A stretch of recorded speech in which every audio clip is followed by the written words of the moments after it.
السلام علیکم دوستانو. نن به زه تاسو د کرکټ په اړه څو مهم خبرونه درکړم. نن د استرالیا په بیګ باش لیګ کې د نور احمد او ظاهر خان لوبډلو ترمنځ لوبه ترسره سول.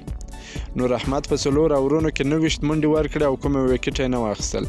ظاهر خان بیا په 4 اورونو کې 22 منډې ورکړې او 2 وکټ یې واخیستلې او لوبه یې هم وګټل.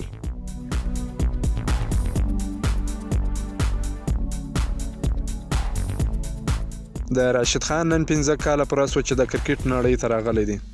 15 کاله وړاندې په همدې ورځ د زمبابوې خلاف لوبېدلی و او نن د نړۍ لومړی لمبر بالر او ډېر نور ریکارډونه یې هم جوړ کړل.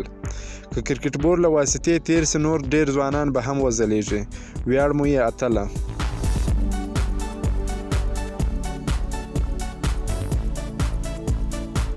بلخوا بیا بنګلادیش خپله لوبډله د ویسټ انډیز خلاف اعلان کړه چې پکې شکیب الحسن هم خپلې لوبډلې ته راستون سوی دی چې د همدې میاشتې په 20 نیټه شروع کیږي.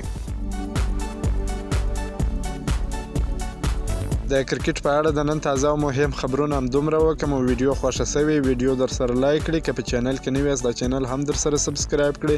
تر بلې ویډیو د الله په امان.